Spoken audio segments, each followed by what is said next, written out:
I never envisaged what was going on forward.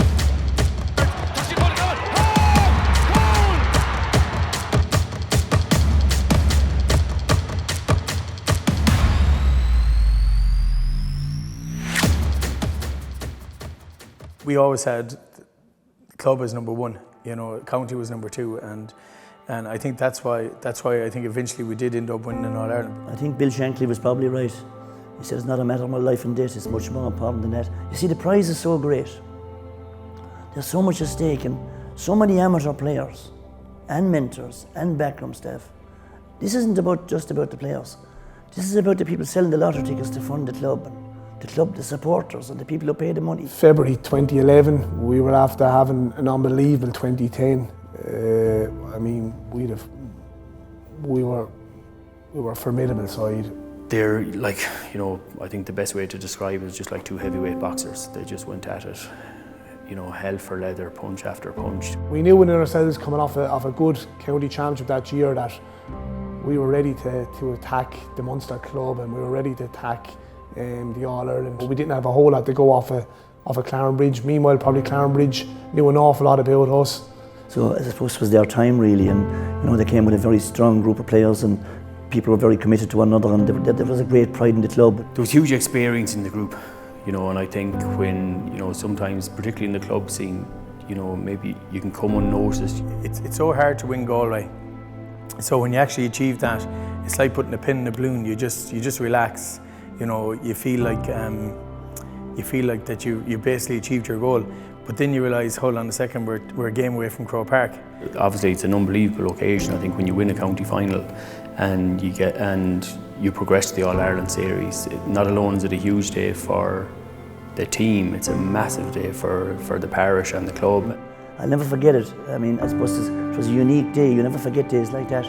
The weather was fantastic, the sun was beaming down, and people seemed to think because we were playing Clarinbridge it would be, you know, we had a good chance of winning, but because Portumna weren't there. But it has to be borne in mind that Clarinbridge won a championship, that Portumna were in that championship. So they had emerged as the best team in Galway. So they were a very formidable outfit, and you know, it was really, everything was set up for a cracker. We went in under no illusion that it was going to be a massively competitive game and it was going to go down to the wire, but I suppose what unfolded after that was just incredible. We had a winning mentality coming up along, so you know, while the general public didn't give us much of a chance on the day, like we just couldn't wait for the ball to be thrown in. That game just right from the off just ebbed and flowed, and it just took a life of its own. We were after weathering the storm. We took everything they'd thrown at us. We believed we were after taking everything that they'd thrown at us. And we were the type of team that we kept going to the end. We didn't know when we were beaten, and when Owen Madigan scored that point, I firmly believed that we were going to push on and win the game, and I never envisaged what was going on forward. Goal Mark stuck on the 21. You know, I think Mark scored 2-5, 2-6 that day, and not many people knew like he was really sick coming into that game. You know, and the performance he gave under those circumstances were phenomenal. I think Clarinbridge went a point ahead then. I think Alan Kearns put Clarinbridge a point ahead, if my memory serves me correct. And then Brian the Bull Phelan came up with the equaliser to bring it to extra time. Brian Phelan has a chance to equalise the All-Ireland Club semi-final. Can he do it? Can he come up with the goods? He's on the halfway line. Brian Phelan, 2 years ago he equalised the game against Cautionary, and Brian Phelan from the halfway line, would you believe, has put it over the bar. Incredible drama. 118 to 21 points. We're going to extra time. We were happy the way we were playing. Right around the pitch, our attitude was good. We were getting in the hooks and the blocks and the tackles, and then, you know, the periods of extra time, and we got ourselves into a winning position. We were 2 points up, and I'll never forget the last 90 seconds of that game. Just etched in my memory. Salle had completely retreated. I don't know, was there anyone inside the halfway line? You know, I think it had gone in 2 or 3 times, came back out. The ball was played into the centre to Brian Phelan, and Brian cleared it left-handed again. He couldn't get a long stroke, and he was about to be hooked. I think Micheál Donoghue got it, hit it in. He went down with cramp, came back out. And it came to a Galway defender just in front of the Corla in Semple Stadium. And he got it, he lobbed it in. It seemed to take an age. The ball seemed to be in the air for a long time.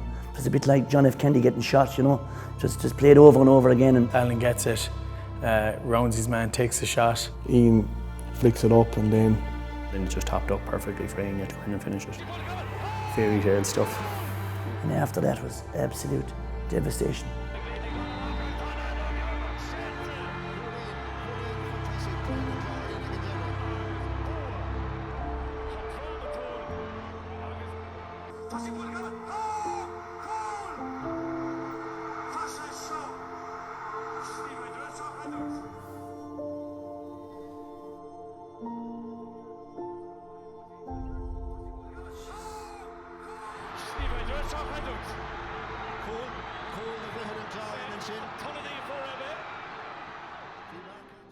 I remember a good buddy of mine, Chris O'Connor, he wrote for the Times, and we'd conversed during the week, and he was going to write an article about the demise of club hurling.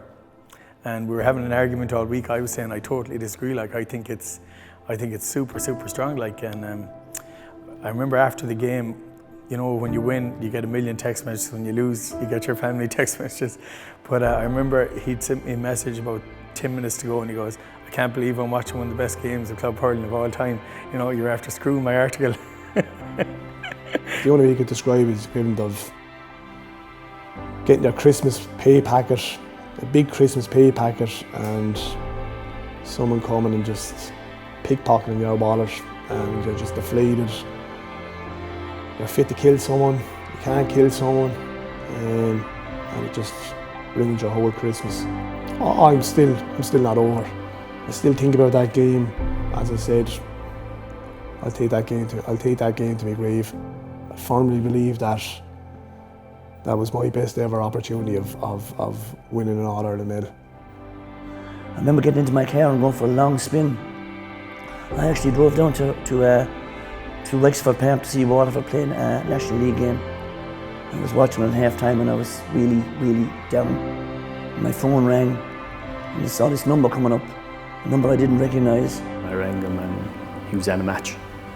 He took the time to look up my number and he rang me, you know, just as a consolation really. I just spoke to him and obviously, you know, thanked him for coming in, and his words meant an awful lot to the lads, and it probably formed a strong enough relationship. You know, we've often spoke after that, but you know, he's someone that I have huge respect for, and I just thought, look, in the manner the way the game ended, as I said, you know, Clarinbridge came out victorious and took all the plaudits, but you know, it takes two teams to get to that, and he deserved a phone call, yeah.